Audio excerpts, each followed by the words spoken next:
নমস্কার, আশা করি প্রত্যেকেই ভালো রয়েছেন। আরো একবার স্বাগত জানাই আমাদের ইউটিউব চ্যানেল মিন্ময় সহজের পক্ষ থেকে। হ্যাঁ, আপনারা প্রত্যেকেই জানেন মাধ্যমিকের রেজাল্ট প্রকাশ করা হয়েছে, কিন্তু যেটা ফল আশা করা ছিল সেই ফলটা আপনি হয়তো পাননি। সেই জন্য আপনি চাইছেন আপনি খাতাটাকে রিভিউ বা কুর্নি করতে, অর্থাৎ পিপিআর এবং পিপিএস করতে চাইছেন। সেটা কিন্তু বর্তমানে অনলাইনে শুরু হয়ে গেছে। তো আপনি চাইলে অনলাইনের মাধ্যমে আবেদন কমপ্লিট করতে পারেন। আজকে সেই প্রক্রিয়াটা সম্পূর্ণ অনলাইন প্রসেস। এই অনলাইন প্রসেস আপনি চাইলেও নিজে নিজে করতে পারবেন না। এই প্রক্রিয়াটা শুধুমাত্র স্কুলের জন্য।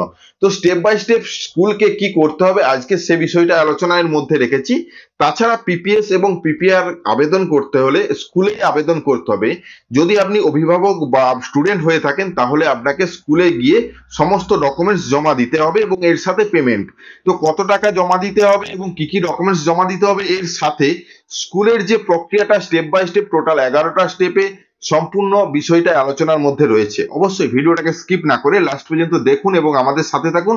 আর একটা ছোট্ট অনুরোধ, যদি আপনি আমাদের চ্যানেলে নতুন আসছেন চ্যানেলটাকে সাবস্ক্রাইব করুন, পাশের দেওয়া বেল আইকনটা ক্লিক করতে ভুলবেন না পরবর্তী নোটিফিকেশন পাওয়ার জন্য।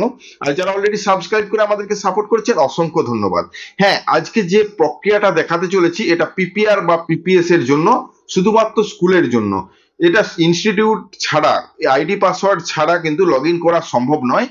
ইনস্টিটিউটের জন্য এই ভিডিওটা। আপনি যদি স্টুডেন্ট হয়ে থাকেন তাহলে ডেসক্রিপশনের ভিডিওটা দেখুন, সেখান থেকে আপনাকে স্কুলকে কি আবেদন করতে হবে, কি কি লিখে আবেদন করতে হবে এই বিষয়গুলো উল্লেখ করেছি। এই যে আবেদন প্রক্রিয়াটা সেটা কিন্তু নিচের ভিডিওটা থেকে পেয়ে যাচ্ছেন। আজকে স্কুলের যে পদ্ধতি সেটা দেখতে চলেছেন, সেজন্য সরাসরি স্ক্রিনের মধ্যে চলে যাই এবং সেখানে আলোচনা করি, তাহলে বিষয়টা আপনার কাছেও পরিষ্কার হবে। চলুন। মাধ্যমিক পরীক্ষার রেজাল্টের পর পিপিআর এবং পিপিএস এর জন্য ফর্ম ফিল আপ শুরু হয়ে গেছে। এই ফর্ম ফিল আপ করবে স্কুল, আপনাকে স্কুলে আবেদন করতে হবে। স্কুলের যে স্টেপ বাই স্টেপ প্রসেস সেটা আজকে আলোচনা করব, কিভাবে আপনি আবেদনটি সম্পূর্ণ করবেন, অর্থাৎ এটা স্কুলের জন্য সম্পূর্ণ প্রক্রিয়াটা। যদি আপনি স্টুডেন্ট দেখছেন তাহলে কিন্তু পুরনো ভিডিওটা আমাদের দেখতে পারেন, সেখানে কি কি লাগবে এবং কিভাবে আপনাকে স্কুলে দরখাস্ত করতে হবে সেটা আলোচনা করেছি। সে ভিডিওটা ডেসক্রিপশনে বা এই ভিডিওর লাস্টে দিয়ে রাখছি। তো আজকে শুধুমাত্র স্কুলের জন্য, যেহেতু এই ওয়েবসাইটে আমি আসলাম কি করে। সর্বপ্রথম আপনাদেরকে West Bengal board of secondary এডুকেশনের অফিসিয়াল ওয়েবসাইটে আসতে হবে, যেখানে এই ইনফরমেশনগুলো বা নোটিশ হিসেবে দেওয়া রয়েছে। নিচের দিকে যে দ্বিতীয় নোটিশ পিপিআর এবং পিপিএসের ক্ষেত্রে, সেটা ক্লিক করবেন। ক্লিক করার সাথে সাথে নোটিশটা ওপেন হবে। এই নোটিশটা সম্বন্ধে আমরা বিস্তারিত আলোচনা করেছি অলরেডি, এবং সেই বিস্তারিত আলোচনা দেখার জন্য অবশ্যই ডেসক্রিপশন বক্সের ভিডিওটা দেখুন। তো এখানে একটা লিঙ্ক প্রোভাইড করা রয়েছে, যেখানে 4টা থেকে, অর্থাৎ 2/5/2025 যেদিনে রেজাল্ট পাবলিশ হয়েছে সেদিন থেকে 17 মে 2025 পর্যন্ত আপনি এই আবেদন প্রক্রিয়াটা কমপ্লিট করতে পারেন। তো এখানে ওয়েবসাইটে ক্লিক করার সাথে সাথে ওয়েবসাইটে নিয়ে যাওয়া হবে যেখানে আমরা বর্তমানে ছিলাম। এই রকম ওয়েবসাইটে আসার পরেই উপর দিকে পিপিআর এবং পিপিএস দেখতে পাচ্ছেন, ওখানে ক্লিক করুন।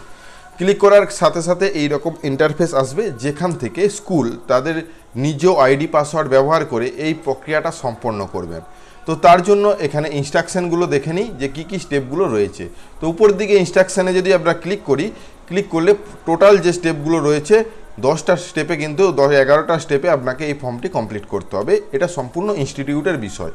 তো এই সম্পূর্ণ স্টেপগুলো যদি আমরা বাংলাতে রূপান্তরিত করি তাহলে বিষয়টা আরও পরিষ্কার হবে, যেহেতু আমরা বাংলা থেকে বিলং করছি। তো এখানে পরিষ্কারভাবে বলা রয়েছে প্রথম ধাপ কি, ওয়েবসাইটে যাবার জন্য একটা নির্দিষ্ট লিঙ্ক যেখানে আপনাকে ক্লিক করতে হবে। দ্বিতীয় লিঙ্ক হোম পেজে যাবে, যেখানে আপনাকে স্কুলের আইডি পাসওয়ার্ড দিয়ে লগ ইন করার অপশান দিবে এবং যেরকম সেখানে ক্লিক করতে হবে। তৃতীয় ধাপ কি বলা হয়েছে, আপনার স্কুলের একটা নির্দিষ্ট আইডি রয়েছে যেটা ব্যবহার করবেন এবং ডিফল্ট পাসওয়ার্ড ব্যবহার করবেন, যেটা সম্পূর্ণ ছোট হাতে ডিফল্ট লিখবেন, তাহলেই কিন্তু হবে। তো ডিফল্ট লেখার পরে আপনার আইডি পাসওয়ার্ডটা ওপেন হয়ে যাবে।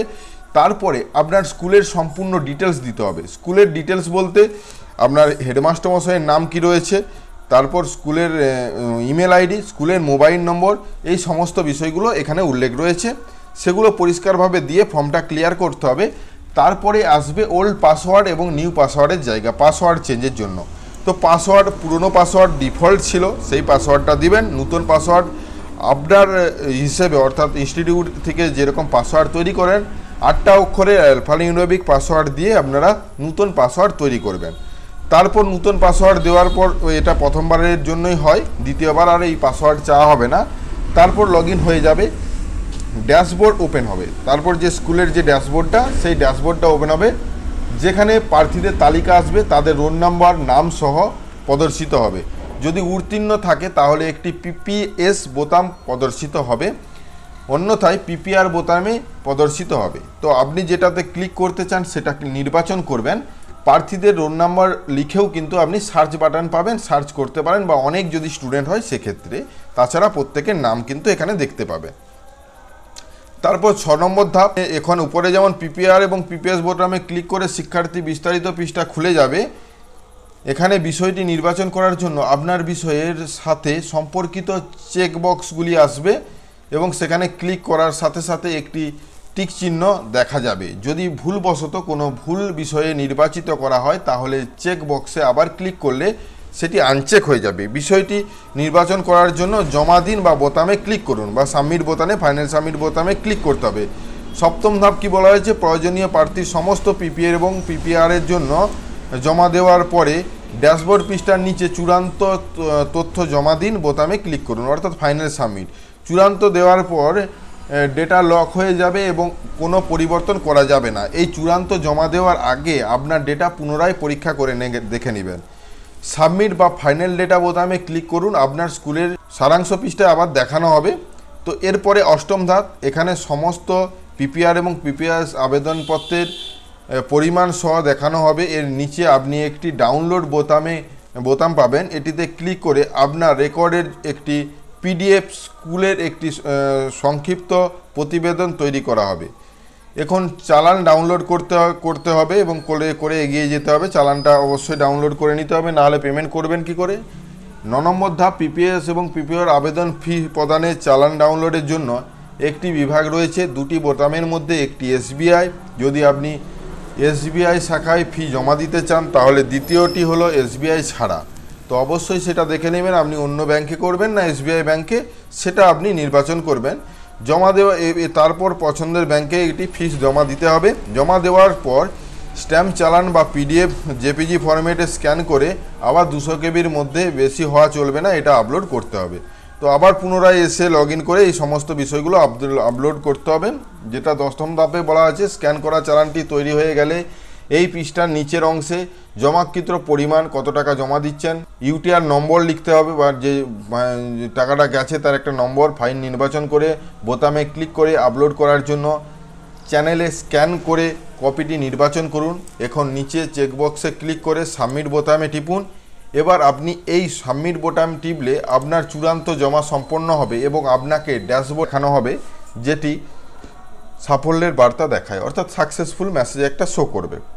তারপর 11 ধাপ, স্কুলের সারাংশ তৈরি হয়ে গেলে তথ্য আর পরিবর্তন করা যাবে না, আর কোনো পরিবর্তন অনুমোদন নয়। অর্থাৎ একবার যদি সম্পূর্ণ সাবমিট হয়ে যায় তারপরে আর কোনোভাবে চেঞ্জ করা যাবে না। 18 মে 2025-এর পরে কোনো আবেদন গ্রহণ করা যাবে না।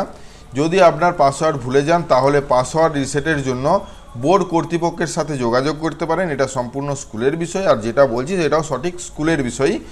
সঠিক আপলোড করার চালান এবং লেনদেন আইডি ছাড়া স্কুল আবেদন গ্রহণ করা হবে না। অর্থাৎ স্কুল যে আবেদন করছে অবশ্যই লেনদেন সঠিক হতে হবে। যেটা চালান কেটে আনবেন, চালানে যেসব নাম্বারগুলো থাকবে সেগুলো যেমন সঠিকভাবে লেখা হয় সেটাই কিন্তু এখানে বলা হয়েছে। এটা সম্পূর্ণ স্কুলের ইনস্ট্রাকশন। স্কুল কীভাবে কাজ করবে তার এই বিষয়ে এটা স্কুলের পক্ষ থেকে করা হবে। আপনাদের কি করতে হবে, আপনি যদি স্টুডেন্ট হয়ে থাকেন বা আপনি যদি অভিভাবক হয়ে থাকেন তাহলে আমাদের পুরনো ভিডিওটা দেখতে পারেন। ভিডিওর লাস্টে কিন্তু সেই ভিডিওটা উঠবে, তাছাড়া ডেসক্রিপশনে দিয়ে রাখছি। ধন্যবাদ। আশা করি স্কুল বা ইনস্টিটিউট কি কাজ করবে, পরপর স্টেপ বাই স্টেপ প্রসেস, সেটা ভালোভাবে বুঝতে পেরেছেন। যদি ভিডিওটা ভালো লাগে অবশ্যই লাইক এবং শেয়ার করে দিবেন। আমাদের চ্যানেলে নতুন হলে চ্যানেলটাকে সাবস্ক্রাইব করবেন, পাশের দেওয়া বেল আইকনটা ক্লিক করতে ভুলবেন না পরবর্তী নোটিফিকেশন পাওয়ার জন্য। আর যারা অলরেডি সাবস্ক্রাইব করে আমাদেরকে সাপোর্ট করছেন অসংখ্য ধন্যবাদ। এভাবেই পাশে থাকবেন। দেখা হচ্ছে নতুন কোনো ভিডিও নিয়ে। ধন্যবাদ।